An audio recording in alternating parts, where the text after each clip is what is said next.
Hello everyone. Today I'm back with something that feels familiar but looked at from a slightly different angle. An AA battery that's considered dead, is it really as finished as we think? Usually when a battery weakens we replace it and toss the old one aside. It's quick, clean and convenient. But that habit can sometimes make us overlook a few interesting details. What I'm sharing today isn't a casual trick or guesswork. This approach is based on scientific articles, where careful testing and measurement were done before drawing conclusions. I won't complicate things, the goal is simply to understand the core idea and apply it in the simplest way possible. I won't reveal the final outcome right away. We'll go step by step, clearly and calmly, explaining why each action matters. Once you understand the reasoning, the process becomes easy to follow. That's enough talk for now. Let's get started together. This first step isn't something you need to copy. I'm doing it simply to show that the result isn't arranged or biased in any way. That's why I'm using this voltage meter to check these two AA batteries. One is brand new, the other has already run out of energy. Just by looking at the numbers on the screen, the difference becomes obvious. No debate needed.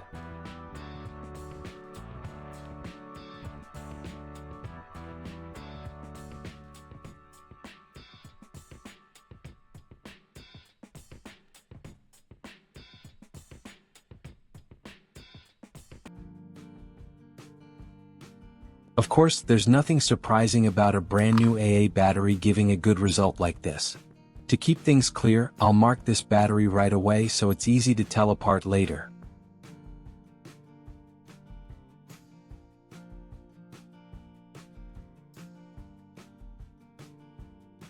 As for this other AA battery, when we measure it, the result is almost non-existent. The needle barely moves and the reading doesn't really register. So you're seeing this firsthand, not just taking my word for it. At this point, it means this AA battery no longer has enough usable energy to function in the usual way. According to the scientific articles I've read, the first step is surprisingly simple. Roll a small piece of aluminum foil into a ball, then gently rub it across both the negative and positive terminals of the battery.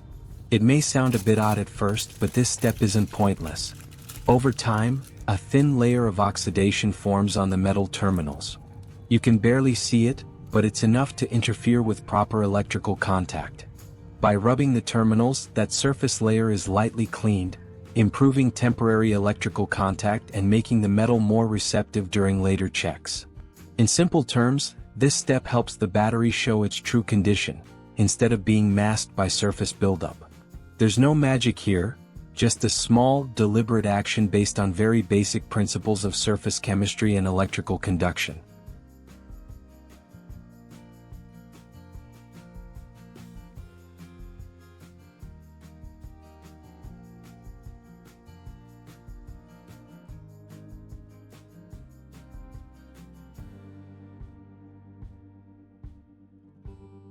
Have you ever heard that a lemon can conduct electricity?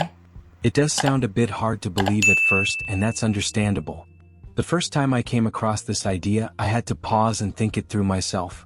The key isn't the lemon as a fruit, but what's inside it. The mild acid in a lemon allows ions to move, and that movement makes a small but usable electrical flow possible. To make this work properly, I'll add a few simple components and some wires, creating a more efficient path to transfer that electrical activity from the two lemons to the AA battery. This helps keep the energy focused instead of wasted. Most people here probably already know this.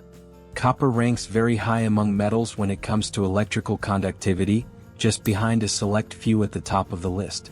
That's exactly why it makes sense to use it wisely.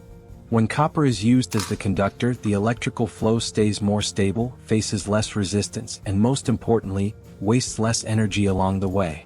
In small setups like this, choosing the right material often matters more than making things complicated.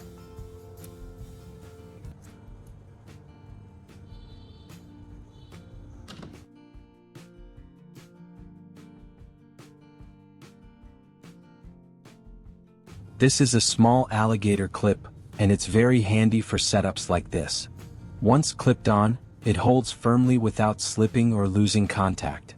That allows the electrical source to flow steadily through the wire, and from the wire into the AA battery. Small components like this may seem minor, but they make a big difference when stable and consistent contact really matters. As for the exact wiring method, how the connections are made and how the wires are attached to the AA battery properly and securely, I won't over-explain it verbally. These steps may look simple, but even a small difference can change the result. So take a close look at my hand movements, how the wires are placed, where the contact points are, and how everything is secured. Each detail is there for a reason.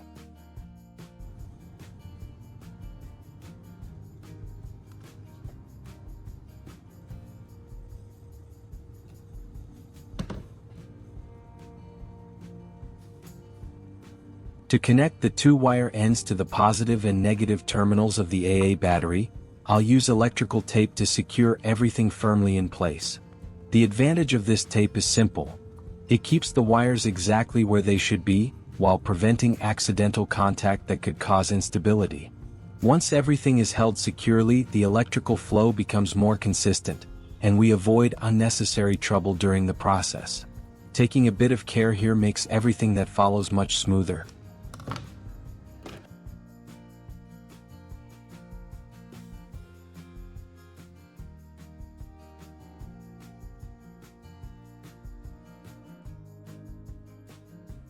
At this point, things still aren't fully ready yet. The components are only loosely placed, not quite in their proper positions, and a few key contact points are still missing. Once those connections are completed and secured correctly, the AA battery charging setup will finally be complete. So take it slow with me as we adjust each part carefully and bring everything together so it works the way it's supposed to.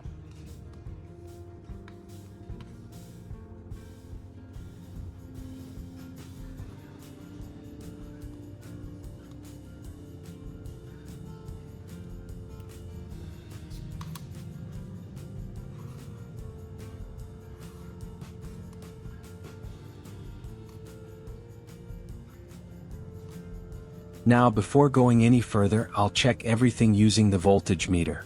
This step helps confirm whether the setup we've just assembled is working reliably. More importantly, it lets the numbers speak for themselves, which is always the fairest way to tell if something can be trusted.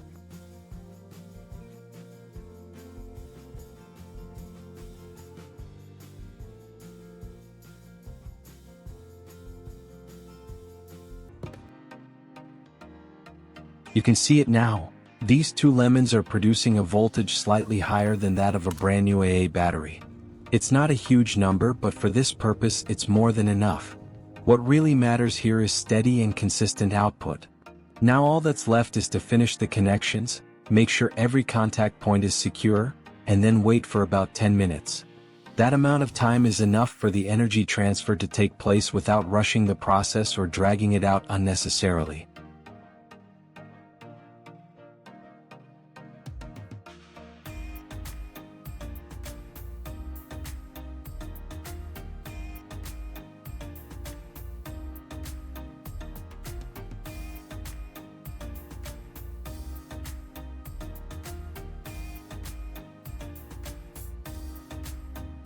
I expected this method to work, but I still want to see clearly how effective it really is.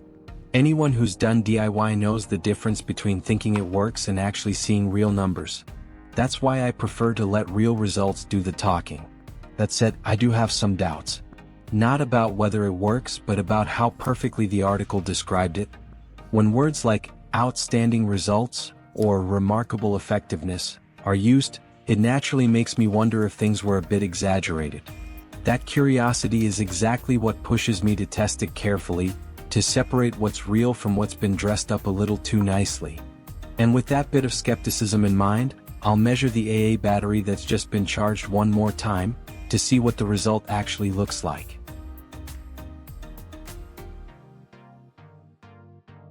This is probably its limit. I suspect I cut off the power a bit too early, which is why the result stopped here. Even so, the method clearly proves to be effective. We've successfully brought a battery back to life using a questionable tip from the internet. Not through magic or flashy promises, but in a clear and honest way, with measurements, testing, and an acceptance of its limits. The result isn't perfect, but it's real, and that honesty is what makes it valuable. What truly matters in this video isn't how much stronger the battery became, but the journey from skepticism to real-world testing.